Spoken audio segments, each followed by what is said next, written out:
Olá, seja muito bem-vindo ao Receita de Sucesso Podcast. Meu nome é José Oliveira e esse é um podcast de mentoria gravado com as pessoas mais bem-sucedidas do país. As perguntas desse podcast foram elaboradas de forma estratégica para direcionar respostas dos nossos mentores que revelam um verdadeiro passo a passo para que você também possa alcançar o topo. Para mais conteúdos, me siga nas redes sociais, oliveira.jussiel. Estou aqui ao lado da minha esposa, Karen Hassi, para mais um episódio incrível. O mentor de hoje, top, hein? Nosso querido amigo Assis. Olha só o currículo do homem. Especialista em compliance, governança e M&A. Primeira empresa de compliance e governança a estar na jornada do cliente em construção de valor. Único portador de AME com a idade acima dos 50 anos que tem ativa a vida em todos os campos profissional e pessoal. Na verdade, é o segundo podcast com o Assis. Quem não assistiu ainda, daqui a pouco... Vê ali qual é o episódio pra gente recomendar pra galera. Tem que ouvir, porque agora, no primeira vez que a gente gravou com a Assis, a gente gravou sobre gestão de vida. Episódio de número 58. Então, se não assistiu, volta lá. Gestão de vida, conhecer a história desse cara que é incrível. Se tornou aí um amigo. Parece que eu conheço ele desde de pequenininho. Mas antes, então, da gente entrar nesse assunto, pedir pra vocês se inscreverem no canal do YouTube. Toda semana tem conteúdo novo, ativa as notificações, siga Receita de Sucesso Podcast no Instagram e também esse conteúdo está sendo disponibilizado no Spotify. Se gostou, deixa 5 estrelinhas ali pra gente. Então, como no primeiro episódio nós falamos de gestão de vida, agora nós vamos falar de gestão corporativa. Seja muito bem-vindo novamente, meu amigo Assis. Bem-vindo, Assis. É uma honra estar aqui. Amo a energia de vocês. Gosto de tudo que vocês fazem. E se teve a segunda vez é porque valeu a pena, né? Então também é uma honra por esse motivo. Cara, vocês são demais, acompanho muito vocês são muito de verdade, né? Nós estávamos falando isso agora há pouco. Eu adoro gente de verdade. Né? Eu acho que o mundo corporativo precisa de gente de verdade. Né? E vocês têm tudo isso. Né? Eu tenho a honra de acompanhar vocês profissionalmente também. Então, muito feliz, cara. Bora fazer isso acontecer. Você não me faça chorar hoje, hein? Você não me faça chorar, porque da última vez a única coisa que ficou o som do ranho no microfone. Eu fiz todo um script aqui, mas com a Assis vai ter que ir né? Bora quebrar o protocolo? Bora. Quebrar o protocolo, porque não tem como. Eu não vejo como ter uma formalidade, mas vamos lá. Vamos contar um pouquinho só da história, então, se você já está no episódio anterior, de como que você se especializou em compliance, governança e M&A. Porque eu acho que ninguém amanhece e fala assim, vou me especializar em compliance, governança e M&A. Cara, até pouco tempo eu nem sabia. Olha que eu tô avançado nos grupos de mentoria, curso, e até eu tinha dificuldade com essas sopinhas de letras. Imagina como que alguém se especializa nisso e gosta de fazer isso e faz muito bem feito, pra mim. Não faz assim... É a maior do Brasil, disparado. Excelência. A gente, enquanto clientes, né, assim, o que a gente pode falar é que é sensacional, maravilhoso, zero defeitos. Que timaço. E eu acho que o segredo tá aí, né? Eu brinco que eu sou o vezinho de cabeça branca que dá palpite geralmente errado, entendeu? Meu time faz melhor do que eu. Cara, nada na vida é por acaso, né? Eu enxergo tudo sempre assim. É muito bacana estar no palco, mas é no bastidor, né? São nos bastidores que a vida acontece. Então eu entendo, quando você faz essa pergunta, Jussiel, eu vim de uma família muito humilde, muito trabalhadora, por essência, tanto da parte de pai quanto da parte de mãe, exemplos de avós, tios e tudo mais. E eu comecei a trabalhar muito jovem, eu comecei a trabalhar com 11 anos de idade. Né? Eu até brinco quando eu estou nas mídias sociais, naquela época não era escravidão não, gente, mas essa era quase uma obrigação já nessa idade. Sou dos anos 70, né? Então, era uma coisa comum e isso era até cobrado se não acontecesse. Então, você tinha que trabalhar, estudar, tirar nota boa, né? Ter caráter, esse tipo de coisa que o pessoal hoje não está entendendo, né? É verdade. E eu comecei a trabalhar, como todo trabalhador daquela época, você buscava oportunidade para encarar desafios, porque você não tinha qualificação. Então, era muito claro naquela época, né? Assim... que você precisava doar primeiro, entregar para depois receber. Essa regra era muito clara. Não existia esses negócios de hoje, mesmo porque assim, cara, ninguém fazia faculdade igual hoje tem.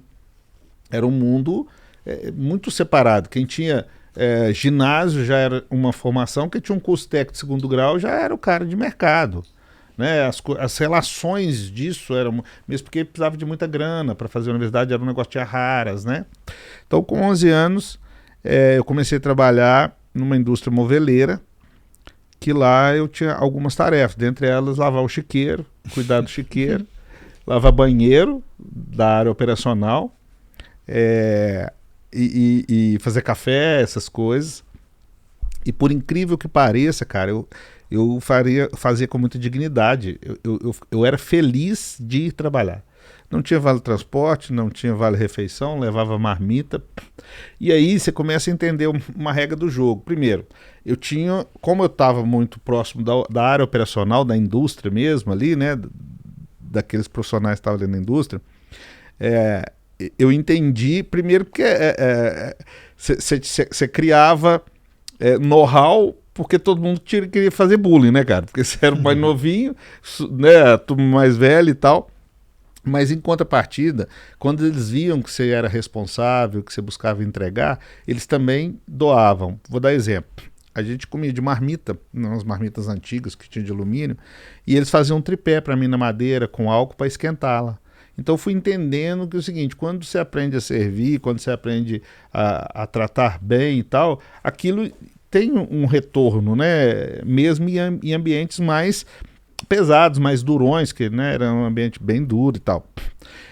E dali eu comecei a conquistar a confiança, né? Aí passaram para mim fazer serviços mais administrativos, dentre eles ser office boy.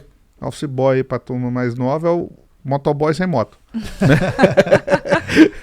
E aí eu comecei a sair. O mundo era offline, a gente tem que lembrar disso, né? O mundo 100% offline. Então, tudo acontecia no skin the game, cara. Você tinha que estar presente para as coisas acontecerem. Dentro elas, uma coisa que acontecia demais, você tinha que ir em bancos, né? E ali naquelas filas do banco, eram filas quilométricas, e tudo offline, tudo demorava demais. Imagina você reconhecer uma assinatura do cara que tinha que pegar um cartão assinado a caneta, olhando no olho. Era esse tipo de mundo, né? E aí eu comecei a entender, por exemplo, as meninas do caixa lá do banco, a fila grande, eu via o cara do almoço, eu ia lá, você quer tomar um lanche? Você quer que eu busque um lanche ali para você? Eu ia, buscava. E aí eu comecei a entender que quando você está dentro do ambiente e propicia qualquer tipo de valor para aquele ambiente também comunica com você. Então, por exemplo, é muito comum eu ter um problema, porque acontecia demais, e naquela vez você tinha um problema, não tinha celular. Você ia no orelhão telefônico para ligar, você tinha que voltar lá na empresa para entender, para voltar. E aí o pessoal começava a te dar know-how. Cis, faz isso. Eu era molequinho, pô, né? Faz assim, traz os cheques dessa forma, duplicata tem que ser assim, tal. Então eu comecei a entender os processos. Por que eu comecei a entender os processos? Porque como eu ajudava as pessoas, elas começaram a me ajudar para mim também, não ter problema. Banco era rigoroso com o horário, às vezes chegava um pouquinho atrasado, eles te colocavam para dentro. Então eu fui entendendo essa questão do servir e fui entendendo a questão de processo. Bom, eu nunca fui um cara de ficar à toa. Eu não consigo. Eu nunca fui um cara de pensar assim, ter mindset assim. O patrão tá me explorando. Hora extra. Eu não sou pago para isso. Nunca dei conta de pensar assim. Mesmo porque o exemplo do meu pai era muito forte. E aí eu comecei, dentro das empresas, falar assim, gente, lá fora, quando você vai no fornecedor, num cartório, no banco, o pessoal faz isso. Vocês já não querem, né, fazer o processo, porque chega lá, na hora que eu chegar lá, a gente ganha tempo, não vai atrapalhar vocês e tal. E assim, as pessoas, então, você pode me ajudar? Eu não era pago para isso, hoje o RH ia falar que era acúmulo de cargo e função, e tal, que era hora extra, e aí eu comecei servindo de novo, e as pessoas começaram a me demandar, porque você tinha boa vontade, né? E acabava também, quando você ia fazer serviços externos, todo mundo tinha carnê, conta de água, luz, prestação, a gente que fazia, porque a empresa não ia parar para todo mundo ir para um banco ficar lá 2 horas, né? Então, eu comecei a me relacionar lá no administrativo e aí era chamado para tudo. Vem cá no caixa para você entender como é que fecha. Na época tinha o Cardex, né? Cabelo, essas brancas vão entender, mas quero controle de estoque por ficha, né? Aí entra administrativo, contabilidade. Então, nessa época, Jussiel, eu entendo que eu já comecei a entender de processos. Entendeu? Porque eu pegava o microprocesso e além de entender e estar ali no jogo, eu executava. Então eu aprendi a ter as duas visões, entende? E aí que negócio, naturalmente eu fui de office boy, depois eu passei a ser auxiliar, depois eu passei a ser analista, depois eu passei a ser gerente. Como eu circulava em várias áreas, eu praticamente conheci todos os processos das empresas, pessoas, aí eu entendia também, né, relacionamento, poder, ego, vaidade, né, tudo tem um jogo. E sempre foquei em preocupar em fazer o que era melhor para o CNPJ, né? Então, quando eu via que os processos estavam saindo, ou que tinha algum desvio, eu já tinha um olhar muito forte, porque eu sabia como é que fazia. Eu já tinha passado por aquilo, né? E é onde que eu vejo hoje um problema de mercado, que as pessoas estão muito afoitas a pular etapa. Ninguém quer dar tempo ao tempo necessário para você ter profundidade. E aí você vê esse monte de mente de pires, né? Tudo raso ali. Porque, na verdade, pressa demais, acha que quer ganhar demais. O que eu estou percebendo, cara, fortemente, e pode escrever que eu estou te falando que vai acontecer nos próximos 5 anos. Eu vi muita gente boa, pessoas boas, mas que não tinha a experiência necessária para ganhar 30, 20, 15, 50, 100 mil. E essas pessoas, quando o jogo começa a ficar real, elas caem de cargo e provavelmente, né, e consequentemente salário. Quando se encaixam muito rápido, o mercado está amadurecendo nesse sentido. Não sei se vocês sabem, tem uma forte onda de geração prateada, que é o 50 mais, né? Por N aspectos voltados para o emocional, inclusive. Essas pessoas não conseguem se recolocar. E o tombo é muito grande.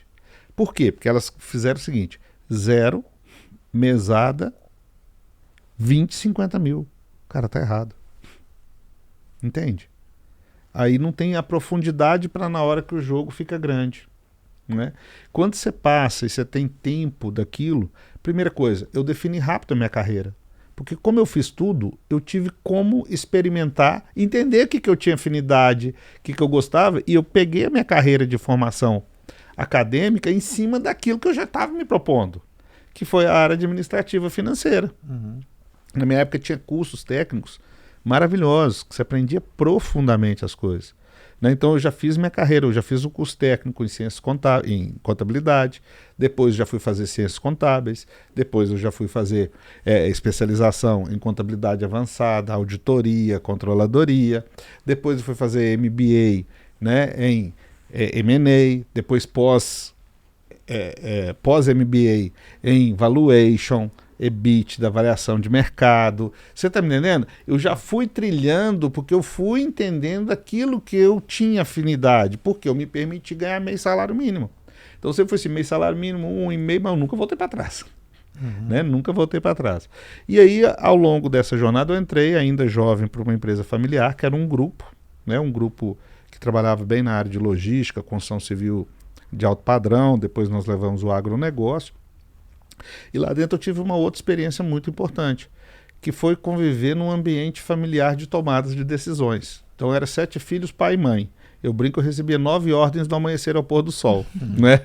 E tinha que ter um jogo com pessoas, porque é o outro jogo importante, porque não é só a técnica, né? O que eu mais vejo hoje é pessoas boas, tecnicamente fortes, mas não conseguem ter empatia, não conseguem ter relacionamento, e isso acaba por ser derrocada de carreira. Entende? Então ali naquele jogo, né, eu aprendi assim, cara, não adianta eu colocar mais gasolina no fogo, lenha na fogueira. Eu preciso solucionar os problemas. Então eu comecei a entender assim, tem um problema e tem líderes. Como que eu faço para que a solução venha sem necessariamente eu ficar ali ou me compondo de poder para tomar partido, criar time, né, que as pessoas às vezes têm essa tendência, né? Mas que principalmente eu também não seja aquele delator que quando eu chego lá em cima todo mundo já sabe quem é lá embaixo, né? E então, obviamente, com a minha maturidade da época, né, com bastante trabalho e tudo. Nessa época, por exemplo, antes de entrar nessa empresa familiar, eu vivi uma outra experiência importante, que eu gosto sempre de citar ela. Trabalhei com um patrão muito duro, cara. Esse cara era muito duro. E ele me xingava de tudo quanto é palavrão que você possa imaginar, não posso nem falar aqui. Palavrões pesados. E gritava comigo e tudo. Eu chegava em casa e falava com meu pai, O cara me chamou desse palavrão, daquele palavrão. A frase do meu pai era simples. Obedece ele, ele é seu patrão. Se você quer se recolocar, vai se recolocar. Mas o mercado não vai passar a mão na sua cabeça. Talvez hoje você vai trocar esse por outro. Então você que tem que entender. Essa pessoa, por mais que hoje, né, quando eu coloco isso na internet, muita gente vem, não, absurdo, não pode acontecer e tal. Você acredita que esse cara desenvolveu o que eu tenho de melhor? Porque chegou uma hora que ele me xingava tanto, que eu comecei a falar, vou adivinhar o que esse cara quer. Vou começar a desenvolver o que você imaginar aqui dentro. Ele nunca me elogiou, mas nunca mais me xingou. Entendeu? E em cima disso, eu criei o que eu tenho de melhor, que é percepção de ambiente, de necessidades, de momentos. Eu estava numa reunião dura essa semana e meu time, não, mas tecnicamente nós estamos certos, não, mas... Falei, calma. Não era o momento do empresário, ele não estava legal, ele estava nervoso. Eu não ia comprar um embate com ele naquele momento porque eu estava certo. Fui lá, falei no ouvido dele, falei, cara, conta comigo que nós vamos resolver tudo. E tal. E ele amenizou, entende? Se eu quisesse ter razão técnica ali naquele momento, eu aprendi isso lá quando o cara me xingava de palavrão. Então tudo eu entendo também que é qual prisma que você coloca nas coisas, qual o seu mindset que você quer. Você quer ficar de mimimi, de vítima e coitadinho de mim porque alguém me xingou? Ou você quer aprender as lições da vida e se fortalecer e passar pelo processo? Porque tudo que você vai almejar, tudo aquilo que vale a pena, tudo aquilo que tem valor, cara, vai te custar um processo. Você vai ter que passar por aquele processo. Entende? Qual que é a vantagem de passar pelo processo? Que o próximo vai ser mais fácil. Entende? Que o próximo você vai estar mais forte para lidar ou para tolerar aquilo. E, então, assim, essas questões eu sempre olhei. Por exemplo, eu fiquei 12 anos sem tirar férias. Eu fazia hora extra sem parar, sábado, domingo, feriado, Natal, Ano Novo. Eu nunca pensei em exploração. Eu sempre pensava assim, eu não tinha dinheiro, minha família é de origem muito humilde, só estudei escola pública. O que era a minha moeda? O meu investimento? Era o tempo. Então eu entendia que me qualificar aonde o outro empreende, ele com o risco e ainda me pagando, entende ou não? Eu achava aquilo o máximo, cara. Precisa trabalhar 24, cara, tá tudo bem. Pô, o risco é todo... E eu sempre gostei de aprender. E eu nunca tive problema de, mesmo estar posicionado, aprender novamente. Me reposicionar, mesmo estando... Nesse grupo eu fiquei CEO de lá, muito jovem. Era 20 e poucos anos, CEO de um baita de um grupo. Entendeu? E aí um coordenador do curso de Ciências Contábeis me chamou, coordenador do curso de Ciências Contábeis e das pós de gestão. Falou, pô, cara, você tira nota boa, você apresenta só trabalho bom, mas você falta pra caramba. Cara, eu rodava média de 6 mil quilômetros mês, tinha mês que eu batia 10. Caraca. Caramba, é muita coisa. De carro, fora avião. Nossa. Entendeu? E aí, cara, eu falei, cara, minha vida é essa. Naquela época não existia internet, você assinava a presença de caneta. Ele falou, cara, eu vou te bonificar que nós vamos tomar pau por falta. Mas vamos fazer um projeto? Tipo os TCCs que tem hoje, vamos dizer assim, mas na época não existia. Eu falei, vamos. E eu já tinha, cara, isso na minha mente. Que era o quê? O que eu percebi ao longo da minha carreira de executivo? Que o empreendedor é um cara maravilhoso. Pega nada do nada e transforma em tudo. É um cara engajado. É um cara que dá a casa que a mulher e os filhos moram em garantia por apostar na proposta de vida, naquilo que ele se propõe. Sofre injustiça de todas as pontas. Porque o Brasil, para mim, tem um problema muito sério. O Brasil quer sempre julgar, assim, o patrão é o malvado, o empregado é o bonzinho. Entendeu? Eu conheço milhares e milhares de empregados. E conheço algumas centenas de patrões. Se eu for colocar na média, eu vejo patrões mais engajados com as pessoas do que o contrário. Entende? Então, assim, as pessoas têm que parar com isso, porque o empreendedor no Brasil é o cara. Só existe o governo. Eu não vou entrar se o governo faz o que deve ou o que não deve fazer, as carências do Brasil. Mas só existe porque o empreendedor paga o imposto, que não é barato. Tá certo? Então, assim, o empreendedor é o cara que financia o Brasil, porque para cima a cadeia tributária ele é responsável, quando ele não paga ele é responsável pelo todo o CEPAS, para baixo também, porque é ele que dá emprego, e o emprego gera também todo o social, que gera também o tributo na pessoa física, que gera também social e mais mercado, entende? Esse cara encara tudo, e às vezes tratado como bandido por um fisco. né, tratado bandido pelo Ministério do Trabalho, sendo que eu entendo que deveria ser respeitado por todos, né? Porque quem está em risco é ele e o patrimônio. É ele. Esses dias um cliente estava conversando comigo e falou, pô, mas não sei o que, falei, cara, deixa eu explicar um negócio. Tem 8 meses que você não me paga o honorário, eu tô aqui contigo, meu time engajado, a gente fazendo de tudo. Provoca um funcionário, um C-level, um diretor, qualquer um seu que dê empresa, ficar 3 meses sem pagar. Quantas pessoas vão ficar contigo? Entendeu? Quantas pessoas vão ficar contigo? Testa. Pra você falar comigo. Então, assim, eu acho que a gente tem que parar de ser romântico nas questões empresariais e entender o seguinte. Eu sou muito bem posicionado em diversas questões que vêm modismos. Eu tenho 22 anos que eu empreendo em compliance, gestão M&A, governança, e eu tenho 40 anos de mercado, que eu fiz 51, comecei a trabalhar com 11, né? Caraca. Então, assim, eu já vi décadas acontecerem, e eu sempre fui um cara que escutei muitos mais velhos e escutei as histórias deles, né? Então, assim, você vê que o mundo vai caminhando para aquele que trabalha e se firme, ele sempre vai vencendo as etapas independente. E vem modismo querendo te qualificar o seguinte, ou você é isso ou você está fora. Mas como assim? Primeiro que eu acho que nós somos seres humanos únicos, né? E isso por si só já desqualifica qualquer questão de ou sim ou não, né? Então, assim, a gente precisa, às vezes, a gente precisa de inovar, a gente precisa de se renovar, a gente precisa estar na ponta de tudo que acontece, mas eu preciso de saber filtrar isso para aplicar. Uhum. Não é porque todo mundo está fazendo ou porque um mercado está fazendo que todos os demais têm que fazer. E outra coisa, com olhar crítico. Porque as pessoas pegam, vou dar um exemplo prático. Hoje todo mundo fala em partnership. Toda reunião que eu estou falando, mas se eu não der sociedade, eu perco as pessoas. Se eu não der sociedade... Cara, se você parar para analisar a partnership na sua raiz, principalmente naquilo que acontece, porque eu gosto de tratar o que acontece, não é tese, né? Uhum. A maioria dos partnerships, quando estruturados foram para o grande mundo, principalmente no mercado financeiro, né, através de algumas empresas, que eu não vou ficar citando o nome aqui, foi uma forma de prisão. Literalmente. Que foi feito para prender as pessoas. Eu não estou falando de ganhar dinheiro ou deixar de ganhar dinheiro. Por um propósito atrás de travar mercado, travar aquele cara. Você imagina você ter um no-compete de 5 anos. Como é que você vai se refazer? Você saber de toda a sua expertise, tudo aquilo no-compete. Para quem não sabe, gente, é quando você está num projeto, você vem de uma empresa e quem investe em você vai falar assim, ó, tudo bem, se você sair, você não vai poder ficar nesse mercado competindo, porque senão eu te multo, né? Ou tem alguma penalização. Mas você vai se refazer da sua vida tudo isso.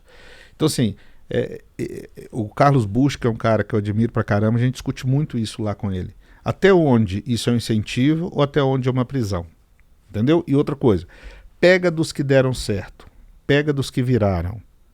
E pega dos que deram certo e que viraram, que atrás tem pessoas de caráter.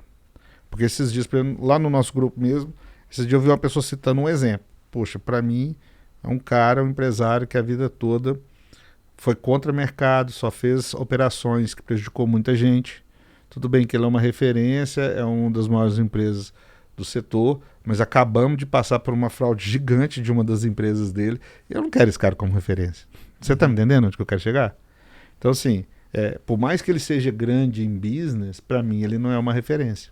Uhum. Né? Eu brinco o seguinte, todos os meus cases que eu li, que eu estudei, ou caíram na Lava Jato, ou caíram em algum pacote desses problemas para trás-mente aí dos governos. Sim. Você está me entendendo? Cara, não é isso. Agora vamos trazer para o mundo real, para aquelas pessoas que realmente produziram, fizeram. Então, o que encaixa para cada negócio? Aí sim, vamos analisar. Mas não é porque o outro está fazendo ou é isso ou é nada. Mesmo porque tem uma questão que eu discuto muito com o empreendedor, que é o seguinte, perfil, cara. Deixa eu explicar. E tá tudo certo, tá? Tá tudo certo. Eu brinco muito com o Joel J, eu falo que cara, se todo mundo falta performance, o mundo acaba, né? Então é o seguinte, eu acho que tá tudo certo. Cara, você tem que ter aquela pessoa que chega às 8 e sai às 18. Você tem que ter o perfil da pessoa que nasceu, que não quer empreender, que quer ficar como funcionário e tal, tal. Você tá me entendendo? Esse ciclo e esse jogo se encaixa e aí você tem um ecossistema. Entende? Sim. Só que você tem que analisar isso. Então, assim, a pessoa que tem o perfil de 8 a 18, desculpa, por melhor que ela seja, por mais técnica que ela seja, ela não é empreendedora. Se você trouxer essa pessoa para empreender, você vai trazer um problema societário. Entende? O perfil da pessoa que, por exemplo, olha para a grana e você dá um partnership, não quer pôr a grana no bolso, se você quiser ir para a praia e não trabalhar mais, você vai ter outro problema societário. Você está me entendendo? Então, assim, analisar perfil para tirar o romantismo e entender o jogo, eu sou a favor de remunerar bem, eu sou a favor de bônus. Você está me entendendo? Então, eu acho que você tem que caracterizar o seu negócio de acordo com o que ele é. E não romantizar trazendo um monte de problema. Porque daí entra aquela palavrinha que todo mundo, né? O que é o compliance? Que todo mundo hoje fala muito em compliance. Compliance, a forma mais objetiva e direta que eu posso explicar é: quem executa não valida. São processos, geralmente de ordens que têm a ver com alguma espécie de legislação ou regulamentação, que deveria estar acontecendo e que você não pode deixar a própria pessoa que executa falar se está certo ou não. Né? Então você deveria vir outra pessoa com profundidade, com experiência, para validar aquele processo. E não é o jogo de achar culpado, apontar fraude, roubo, como todo mundo pensa. Na verdade, é uma melhoria de processo contínuo para o bem da governança da empresa, que daqui a pouco eu explico governança mais detalhadamente, mas que a empresa possa gerar mais empregos, possa, né, capitanear novos negócios, que ela possa crescer em share, que ela possa levar à sociedade aquilo que ela se propôs. Entende? Então, o compliance é o seguinte: se tem um contador que faz a contabilidade, e a maioria dos empreendedores, voltando à questão de empreendedor, né, e gestor, se você pegar o Brasil hoje, em formação acadêmica, quantas pessoas estão preparadas para ser gestores? Qual matéria que você tem de finanças, de contabilidade? Você não tem. Você está entendendo? Você não tem. Então é o seguinte: como você não tem, você tem que pegar pessoas que têm experiência. Né, que você falou, como é que foi a sua experiência para você chegar nisso tudo? Você lembra lá do motoboy, de lavar chiqueiro, de auxiliar? A experiência foi prática. Né? Entendeu? Não foi uma coisa que eu fiz em 2 anos ou um curso que eu fiz. Não funciona assim. Você tá entendendo? Aí você pega essa pessoa e vai validar o processo. A contabilidade também feita, as regras, né, de negócios tributários, trabalhistas, está inserido aqui dentro. Não tem problema correr risco, o empreendedor nasceu para isso. A pergunta é qual risco? Está qualificado? Tem como mitigar? Você está me entendendo? Então, primeiro eu entendo o jogo, né? Eu brinco a diferença de geração. Meus meninos pegam um joguinho, com 5 minutos eles estão jogando e tal. Eu tinha que ler, né, a regra e tal, entende? Então, assim, o compliance ele vai servir para que tenha um olhar externo, sem romantismo. Por exemplo, eu entro nas empresas, aí faz, essa pessoa que é de confiança. Está comigo há muito tempo, trabalha sábado, domingo, feriado, até... A pergunta, entrega. Porque não é a confiança, né? Então, assim, não tem problema confiar, mas confere. Porque se a pessoa realmente é um bom profissional, ela não vai se incomodar. Inclusive, o compliance destaca talentos. O que é muito comum? Às vezes a gente pega diretores ganhando 50, 60, 100 mil. E o que ele está fazendo? Ctrl-C, Ctrl-V do gerente. Só que como ele tem a ponte, a sala de bater na porta e o investidor abrir a porta, quem que o investidor escuta? O diretor. Sim. Às vezes, se é uma empresa menor, você tem um analista que faz tudo, é um foguetinho, que é o termo que eu gosto de usar, e o gerente está copiando e colando. Por quê? O gerente chega lá, é o que tem acesso. Entendeu ou não? O compliance vai desconfigurar isso. Ele vai entender quais são os entregáveis, quem está entregando. Recentemente, por exemplo, até amigo nosso, nós cortamos 400 e poucos mil da folha de pagamento. Não fez diferença nenhuma na empresa, pelo contrário, agilizou todos os processos. Então, um processo muito mais transparente, todo mundo do time mais engajado, clima organizacional maravilhoso, entende? Isso sem contar algo por trás estava disso bem triste, do ponto de vista de caráter. Entende? Isso só foi visto com o compliance, com o olhar que chegou de fora, né? Você está me entendendo? Então, assim, são pessoas que, por exemplo, iam ser sócias, inclusive. Tá. Entende? Que já estavam na lista do partnership. Livrou de uma, hein? Eu falo com eles que eles me devem um Macallan 21 anos, entendeu? Então, assim, esse jogo de você trazer o de fora para olhar para o seu negócio com outro olhar, ele é fundamental. Um exemplo que eu dou aqui é a Vanguard. né? Quando eu fui entrar para mas você nunca trabalhou, a Vanguard é uma empresa de carros de luxo, de alto padrão, vende carro de 4 milhões, 10 milhões, 12 milhões. Você nunca trabalhou nesse setor. Foi ótimo, então talvez, né, eu vou poder contribuir de alguma forma, mas primeiro a humildade, vocês viverem isso com a gente, primeiro o diagnóstico, eu não vou dar palpite onde eu não conheço, eu não vou desconstruir, né, porque eu falei hoje lá no cliente que eu estava, falei, cara, bom ou ruim, certo ou errado, não importa, todos do passado deixaram um legado que hoje eu estou pondo pão na boca do meu filho. Então não é chegar aqui e desmanchar todo mundo e falar mal de todo mundo. Então por isso que a gente faz o diagnóstico, que é entender, primeiro, ouvir as pessoas, ouvir os investidores, ouvir os diretores, mas ouvir quem está analista, auxiliar ali, pôr na mão no dia a dia da empresa, entendeu? Para disso abrir, falar, nós que estamos chegando agora, com o olhar de investidor, com o olhar de due diligence, que nada mais é que uma auditoria do processo interno de quem está de fora e não entende do processo, com um olhar, né, de fiscalização estadual, municipal, federal. Nós estamos vendo isso da sua empresa. A gente começa assim. A gente chegou agora, tá vendo? Vamos alinhar? Né? O que você está vendo? Você concorda? Você discorda? Entende? Aí a gente começa a construção. Entende? Então, assim, essa metodologia do compliance, ela traz para as organizações uma visão diferente. Né? Mesmo porque é o seguinte, imagina o seguinte, o empresário entender de contabilidade tributária, o que ele vai perder de energia naquilo, que ele não vai ter profundidade nem paciência, ele vai contribuir quanto para o processo? E quanto que a empresa perde por ele não estar no estratégico? A maioria dos processos da Assis é de muito sucesso, graças a Deus, isso é uma verdade, nós temos um track record fortíssimo. Por quê, cara? Não tem mistério, qual metodologia? Não é. A gente pega os diretores, tira eles da burocracia, entendeu? Põe um time fora, não é que a gente não erra, a gente erra igual qualquer emprego, igual ser humano, mas a gente tem uma força muito grande, uma vontade muito grande de fazer bem feito, entendeu? Quando os diretores se sentem confortáveis, que eles entram no nível, eles estão olhando para o negócio, para o futuro, e aquilo eles gostam, que é a veia do empreendedor, né? Você quer matar um empreendedor, você põe burocracia no colo dele, né? Então o cara faz tudo muito bem feito, e tem que ser assim, e não paga imposto, e faz tudo no papel, e dá certo. Quando ele começa a jogar o jogo grande, começa marketing, jurídico, tributário, vem cá, reunião, a de acionista. Ele não sabe o que é isso. Ele não foi preparado para isso. Verdade. Aí horas e horas dele, aí ele acorda de madrugada, pô, mas o cara falou que uma empresa vai fechar porque eu tenho um contrato PJ, porque eu não tenho LGPD.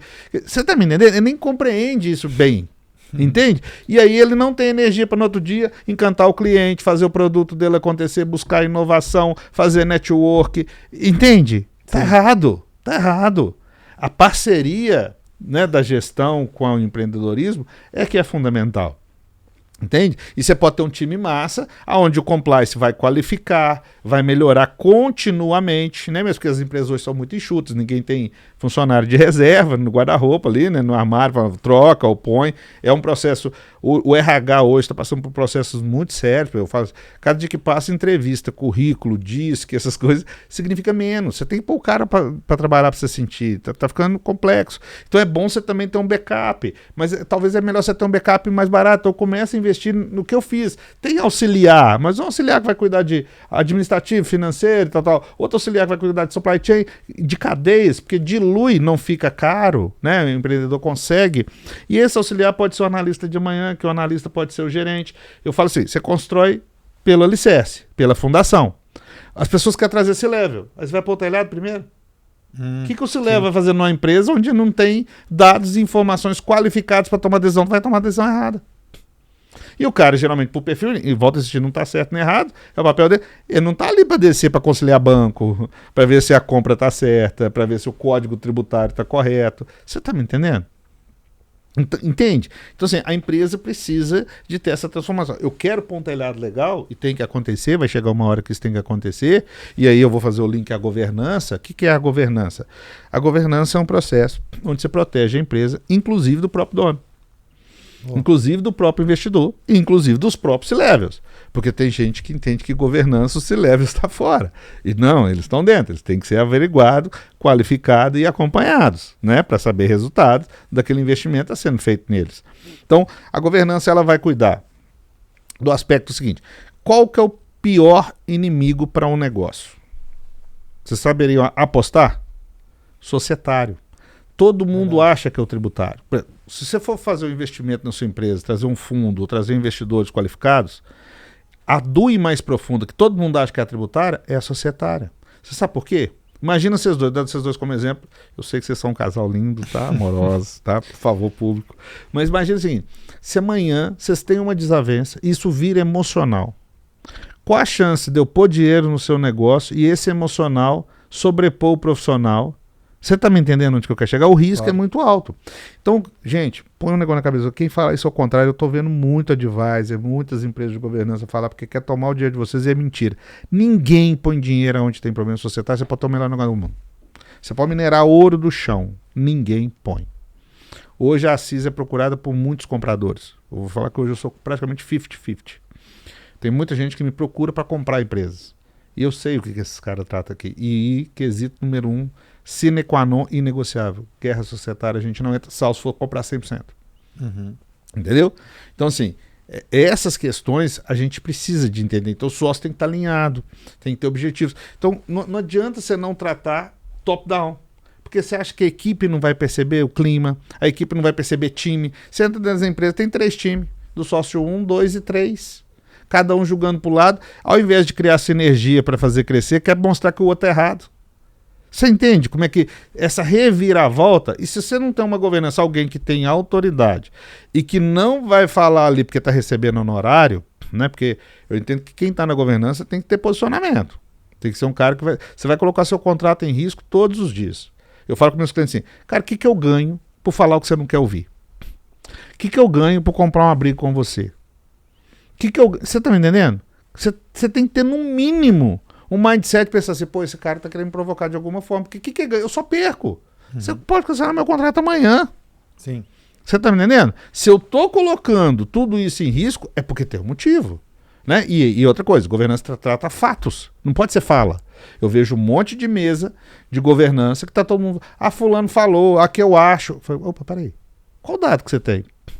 Eu tô pegando uma birra de conselheiro, de livro, e conselheiro que nunca construiu nada, entendeu? Que não foi em campo.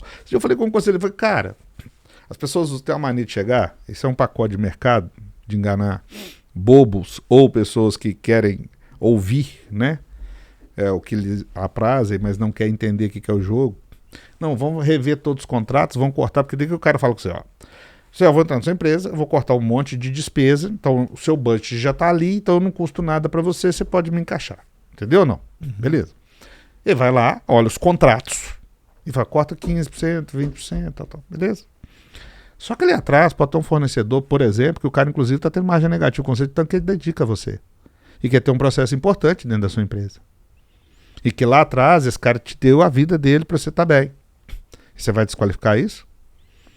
E se ele sair, você vai trazer um cara que nunca viu, que não conhece o processo, vai passar para um terceiro, que vai entrar, que vai demorar a entender o seu negócio 1 ano, 2 anos, para depois te dar resultado. Qual que é o risco da empresa para isso? Por causa de um corte de 10% no custo. Entendeu? Eu não estou falando, gente, para a porteira estar aberta e para não cortar. Estou falando da metodologia que é feita, não do fato, mas da forma. Então, beleza. Vamos entender, vamos de novo ir lá, perguntar a história desse cara, cotar no mercado para saber se não está entre tudo que ele... É isso que eu acho que está faltando muito hoje em dia. As pessoas querem pegar fórmulas prontas. E assim, eu acho que fiz falta de caráter. Você está entendendo? Eu acho falta de caráter, porque você quer se sobrepor sobre o outro. Né? Eu sou um cara, não. Eu defendo, eu qualifico, cara, esse fornecedor tá dentro do mercado de merecer ganhar mais. Você está me entendendo? O quadro de funcionário. Tudo bem, às vezes você não é que você vai gastar o caixa e quebrar a empresa para isso. Mas você tem que fazer dentro do planejamento estratégico isso. Isso para mim é retenção. Não é só partnership. Porque o cara quer. O partnership, você quer pagar o cara que merecia ganhar 20, 10 para uma possível M&A. Né? M&A, pessoal, é compra e venda de empresa, fusões e aquisições. Lembrando que menos de 7% de M&A no mundo realiza. Menos de 7%. Então, uma grande ilusão também, porque só existe o ganho do partnership se a empresa for vendida. Né? Ou se você tiver uma empresa de SA, por exemplo, capital aberto, que você realizar ações e ele puder vender, porque tem uma política para isso também. Então, assim, eu acho... eu acho não, eu tenho certeza, cara, que é você se dispor à jornada. Porque mesmo quando eu já estava muito bem posicionado no mercado brasileiro, mesmo quando eu já era reconhecido, que eu estava ganhando uma grana, eu sempre voltei a ser estagiário. A história da Assis é muito em cima disso. Então, assim, aquilo que eu fiz, desde lavar chiqueira e chegar no administrativo, eu continuei fazendo depois que eu empreendi e me dei bem, né, naquilo que eu me propus. Por exemplo, eu lembro que nós começamos como consultoria, e aquela época, você volta 20 anos atrás, nós caímos no papel, né? Então, sonegação por tudo é lá, 10 empresas dão para pagar do periquito, aquelas situações, e a gente falou, cara, vamos entender o seu negócio? Eu falei, cara, naquela época tinha cofre gigante, cheque pré-datado, nota promissória, dinheiro vivo. Vamos contar isso? Vamos contar o estoque? Porque o pessoal comprava nota para baixar imposto, então o quantitativo do estoque fiscal era diferente do real. Vamos colocar isso tudo no papel, entender o que é o negócio, antes de tomar a decisão. Continua fazendo lá na quantidade que você precisa fazer e tal, mas vamos entender seu negócio? Através desses processos que a gente chama de gerencial, que é a gestão verdadeira ali, o número real, a gente foi entendendo os negócios. E foi falando com a empresa, cara, não adianta você só negar 70%. O banco vai chegar, você está crescendo. Pra você qualificar com um fornecedor bacana, com um cliente de alto padrão, ele vai te exigir um balanço legal. Ele vai querer te auditar. Você tá, se você vender sua empresa amanhã, você vai precisar disso, né? E a gente ajudava ele a construir como? Cara, através de, às vezes, 5 anos, 3 anos, às vezes até mais. Né? Então, vamos fazer um estudo desse produto. Não, esse produto cabe imposto, não vou perder tanta competitividade. Começa por aí. Você está me entendendo? Esse exercício contínuo, essa proposta de valor, é que as coisas foram acontecendo. Aí chegou uma hora que esses clientes cresceram e vieram alguém comprar. E o dia que eu olhei o contrato do cara que eu tive que contratar, que eu não sabia fazer M&A, né? né? Aí eu olhei pro contrato do cara e ganhava num contrato que eu ganhava em 10 anos. Falei, não, eu quero fazer isso, né? E aí o que eu fiz? Peguei meu time e falei, cara, vamos servir. A gente não é qualificado. Lembra que eu aprendi assim, primeiro você faz, depois você ganhar, né? Você tem que merecer. Eu não sabia. Então eu fui servir o cliente para tudo e o fornecedor também, né? E aí a gente foi aprendendo a fazer, como é que funcionava isso. E o dia que eles entregaram, eu vi que era muito próximo do que a gente já fazia. Só que com, né, tinha uma maquiagem ali legal, tinha uma apresentação, tinha algumas nuances diferentes. Eu falei, cara, beleza. Fizemos 1, 2, 3, trabalhamos pra caramba, cara, sábado, domingo, virava noite, tudo pra poder vender. E aí os M&As foi virando. Aí um dia um cliente me falou, cara, te gosto tanto, você tem um valor pra mim, nós tínhamos uma história muito legal, faz o meu. E ele me deu a oportunidade, eu virei. Porque senão eu ia virar para você, José, eu vendo a empresa. Vai, quantas já vendeu? Não, nenhuma, né? Até hoje ficava ruim, né? Ele me deu essa oportunidade, eu virei. Então, olha pra você ver. Eu tive que voltar para ser estagiário, já consolidado em mercado, na área de M&A. Foi assim que eu aprendi, trabalhando muito, não cobrando do cliente, pondo o custo na frente, investindo. Entende onde que eu quero chegar? Logo depois, cara, passou-se uns 2 anos, esses empresários tinham sido vendidos, me procuraram ao acaso. Ao acaso não, né? Eu acredito que nada acontece por acaso. Mas eles não se conheciam, mas num período assim de 3 a 6 meses, todos eles vieram conversar comigo. Minha mulher tá querendo separar de mim, tô aprontando demais. Você ter dinheiro, não. Entendeu? Não tô pronto para ter dinheiro. O que eu faço? Opa! Então eu já tinha know-how, já tinha empresas maiores, né? Que a gente começou muito pequenininho, com empresas pequenas e tal. Falei, o que falta? Dinheiro para o cliente crescer. Né? Porque para o pequeno e médio empresário, você tem cheque especial, conta grande, só dinheiro ruim, não tem dinheiro de projeto. Sim. Né? E aí nós começamos a ficar meio caseiro. Aí eu virei minha chave para compliance e governança. Falei, eu não posso ser consultoria, eu preciso ser transparente. Aí virei para os caras, eu tenho um cara que tem dinheiro, eu tenho você que tem um negócio. Eu, independente, não é porque você me paga que eu vou fazer maracutaia, eu vou mentir. Você aceita essa condição? Obviamente que eu perdi clientes na época, requalifiquei e tal. E virei para o outro e falei, eu não entro no seu risco, mas eu vou te ser transparente ao máximo que eu conseguir enxergar. Entendeu? E aí eu comecei a transacionar capital de investimento de projetos.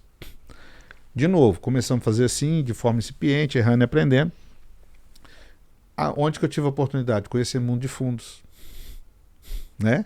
As pessoas também... Aí, de novo, estagiário, voltei a ser estagiário. Sim. Investi, paguei, me relacionei, não cobrava, entendeu? Fui trabalhando gratuitamente para poder ser profundo, para poder entregar para o meu cliente. E conseguir mais um share, né? E conseguir mais um serviço dentro da minha empresa. Entendeu?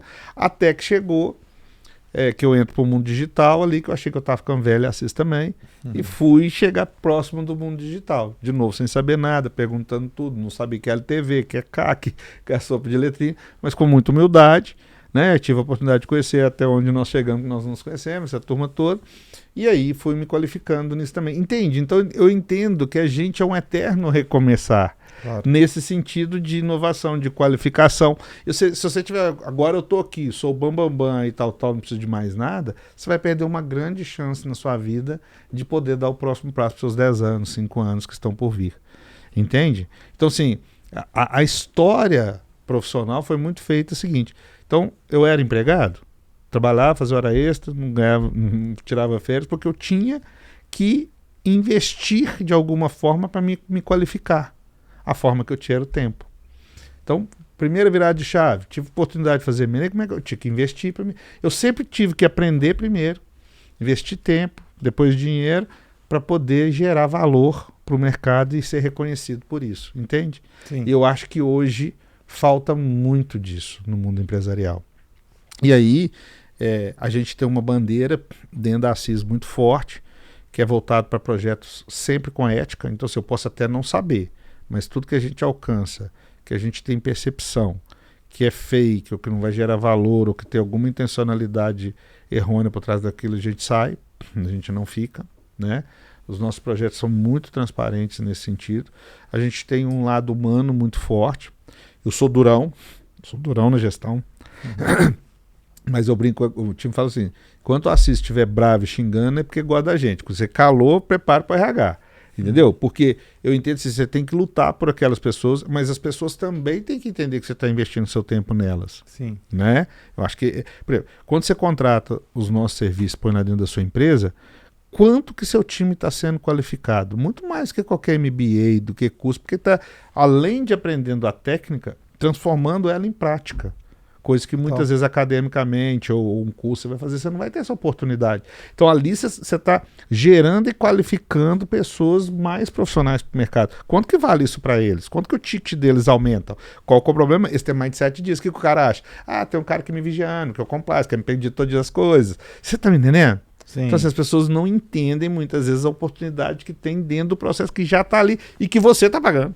Né? O que eu te falo? Gastar o dinheiro do outro para você aprender é o melhor negócio do mundo, gente. O risco é dele. Né? É só você ter, eu quero, me dá mais um pouquinho. Deixa... Eu meço muito com meu time assim. Pega pro cliente, vê quantas vezes o time demandou a gente. Não é a resposta do que a gente demandou. Você vai ver quais caras são os foguetinhos. Batata, irmão. Batata. É que é cara que você vê que tá puxando, você vê que quer aprender. Geralmente esse cara vai se tornar um baita de um CEO, de um CFO, de um COO, entendeu? Um gerente bacana, um diretor legal. Porque é o cara que entendeu o jogo, entendeu? É que é cara que tem boa vontade, que colabora com os conflitos, né? Quando a turma fala, pô, mas essa turma, né, toda hora uma coisa. Eu falo, não, peraí, você percebe isso, entende? E difícil errar, né? Então, eu entendo que prática, boa vontade, dedicação. E lembrando que mesmo assim você tem os perrengues, né? Com certeza. Porque as pessoas hoje não querem passar pelo processo. Então tem hora que o cliente vai ficar bravo, tem hora que vai acontecer fatos errados, tem hora que você vai errar. Tá tudo bem, você tem que entender isso. Propor para você mesmo um processo de melhoria constante, né? Ter humildade, né? Saber se relacionar bem na hora quando o gás está muito pesado, quando o clima está... para que você possa aprender a se posicionar, aprender a ser transparente. Né? Eu nunca tive problema de chegar e falar, cara, eu errei, isso aqui não foi legal, mas como é que a gente pode compensar? Como é que a gente pode construir isso de novo? Entendeu? Sim. Porque eu acho que isso é um processo justo e aí você entra na esteira da lei do universo, que é o que eu acredito, que tudo que você faz retorna, né? Que tudo que você faz para o bem, mas o problema é que as pessoas hoje querem o melhor dos mundos, o signo em tal lugar, com a lua em tal lugar, eu só vou ser feliz, só vou me concretizar se tudo encaixar, né? E infelizmente ou felizmente a vida não é assim, né? Então eu acho que a gente tem que entender, né, aonde a gente precisa de melhorar constantemente, até porque para a gente acordar no outro dia e ter vontade de ficar em pé. Porque o que eu vejo muito, eu mexo muito com o mundo de muito dinheiro, de muito poder. Eu estou vendo pessoas hoje que têm uma renda passiva gigante, de milhares, tem iate, sítio, avião, helicóptero, não sei o quê, e está numa depressão profunda. Entendeu? Se perderam no meio disso tudo. Entende? Não estou fazendo aqui apologia à pobreza, não. Eu adoro conforto, todo mundo conhece minha vida, sabe disso. Estou dizendo o seguinte: primeiro, eu continuo amigo dos meus amigos de infância. Eu morava a 300 metros de uma faculdade, de uma comunidade, estudei escola pública. Eu não tenho todos, mas eu tenho uma ponta em cada parte da minha história, eu tenho uma conexão. Entende? Meus familiares de origem humilde, sou muito conectado, meus tios de 80 anos. Né? Então, assim, você também não pode perder e se achar que o mundo é só Hollywood, entendeu? Então, assim, eu acho que você precisa desse lado humano. Então, né, geralmente em conselhos, eu falo, cara, está na hora de você procurar uma psicoterapia. Está na hora de você procurar um projeto social. O game aqui agora não é de sucesso, ganhar dinheiro, EBITDA, devaluation mais. Você se perdeu. E você precisa se encontrar. Você é o ativo seu mais precioso. Né? Não vai ter outro ativo mais precioso que esse seu. Verdade. Né? E às vezes, quanto mais conquista, pior fica. Né? Eu tenho conversado com muitas saudades de quem deu muito certo. Falando assim, por que eu vou comprar mais imóvel? Por que eu vou... E se só está hoje me trazendo problema? Meus filhos são herdeiros, não são sucessores. Já separei, né? Todo mundo está perto de mim, quer dinheiro. Sabe aquele negócio? Eu falei, cara, dou uma parte disso, entra para um projeto social, entra numa... Você não precisa mais de grana, você não precisa gastar seu tempo. Vai fazer coisas que você ama, vai empreender ajudando outras pessoas de projetos sérios, dos outros. Quem sabe se você não engaja na sua própria vida novamente. Né? Não encontra ali os valores que você está precisando para, né? Se você vai para fora, por exemplo, é muito comum, né, as empresas financiar tudo isso, lá nos Estados Unidos principalmente, isso é muito forte, né? Ó, o social me deu, que é o povo, que é o meu cliente, cheguei lá na frente, né? Eu vou fazer projetos e vou devolver isso de tudo à comunidade de outros formatos. Entende? Aí você não pode deixar também um apelo do material prevalecer sobre tudo. Eu acho que o material tem que ficar, tem que te dar o conforto necessário, tem que te dar tudo. Mas tudo que é excesso pesa, né? Você tá me entendendo? E um cara que tem... Imagina um cara que teve um know-how de pegar nada do nada, fazer um IPO, um M&A. O tanto que esse cara pode ajudar a social. Você já parou pra pensar? Com a visão, com a expertise, com o dinheiro, com as conexões. Às vezes não precisa nem pôr dinheiro. Só as conexões e a credibilidade da marca dele, da condição dele ali de fazer acontecer. Isso é um potencial gigante. Entendeu? Montar um conselho sério, trazer aqueles caras que deram certo, que ele teve a jornada junto, né? Os C-Levels, os parceiros. Ó, gente, me ajuda aqui. Você tá me entendendo? Eu acho que tem assim, muita coisa dentro do empreendedorismo que as pessoas poderiam ser mais generosas nesse sentido e ser menos apegadas em outros, né? Principalmente para aqueles que deram certo. Entendeu? E aqueles que estão derrapando, que estão passando por problemas, eu sempre sugiro o seguinte, cara, o seu passado reflete seu presente. Se você não mudar seu presente para plantar um novo futuro, porque se tudo está dando errado, se o reflexo está aqui, eu não estou falando do processo que às vezes a gente tem que passar para passar por ele para ser melhor, mas daquilo que, né, que o cara é consciente dos erros e não quer melhorar, cara, não existe receita pronta. Porque eu vejo coisas maravilhosas por ego, por vaidade, por briga familiar, por briga societária, julgar milhares e milhares de dinheiro fora, milhares e milhares de energia. Aí você tem uma comunidade ali interna, que são, né, os colaboradores, os fornecedores, sofrem a consequência disso tudo. Você está me entendendo? Então, assim, eu acho que as pessoas também têm que voltar um pouquinho para esse reequilíbrio, para ter uma mesa. Porque a governança, a gente fala assim, parece algo muito chique, você tem que contratar um monte de conselheiro, mas se é uma startup, contrata, por exemplo, põe um cabeça branca ali, né, uma pessoa, um amigo seu que talvez está dando muito certo, uma pessoa de alguma área que pode contribuir com você com uma permuta, por exemplo, né? Tem forma de você construir isso a cada etapa do seu negócio, né? E através disso você trazer esses sabores, essas experiências, compartilhar isso e crescer, né? Eu sou conselheiro IBGC, isso quer dizer que eu posso trabalhar com qualquer empresa de capital aberto, fechado. Então eu trabalho desde as empresas que são investidas por multinacionais como conselheiro, estatais hoje, grandes empresas, né, privadas também. E quando você está no conselho, igual eu fico no conselho e também estou no compliance, né, eu vejo às vezes uma distância absurda mesmo você tendo, né? Você tem um plano de cargos e salários, você tem pessoas ali todos os dias se encontrando, mas com uma visão distante demais dos objetivos, de acordar de manhã cedo e todo mundo fazer, mesmo com os percalços, com os conflitos, com as visões distintas, né? Então eu acho que é um universo aí vasto para pessoas jovens, né, igual vocês que já deram muito certo e são jovens. Você imagina a potencialidade que vocês vão ter que eu não tive daqui para frente, de serem melhores, de poder fazer, né, ainda mais. E esse ecossistema que vocês têm, da gente poder estar aqui, de vocês trazer tanta experiência, né, tantas pessoas de universos completamente distintos, né? Você imagina a escola que vocês têm aqui para vocês dois primeiro, né? E depois para todo o seu público. Cara, isso aqui é uma fonte que viraria um produto maravilhoso, né? Para poder qualificar e trazer experiência daquilo que é prático, daquilo que é real, né? Não é daquilo que eu estou contando. Não, cara, você tem uma mesa aqui linda, né? Imagina, o meu foi 58, quantos vocês já estão hoje? Quanto que disso tem de material que eu poderia taguear isso, né? E qualificar. Então, eu acho assim, vocês têm um produto dentro, depois eu vou explicar isso para vocês, mas vocês têm um produto dentro do seu produto muito legal. Né? Então, as pessoas hoje, com acesso à tecnologia, à inovação, tudo está mais perto. Você tem uma videoconferência que conecta muito mais, né? As pessoas já estão um DNA mais aberto para isso, estão mais favoráveis, né? Porque antes no Mac tinha uma resistência muito grande e tal. Então, cara, eu sou um cara extremamente otimista, acho que tem muito a aprender ainda. Quero muito aprender, quero voltar a ser estagiário outras vezes, e eu acho que é assim que você constrói carreiras, formatos, entregas, né?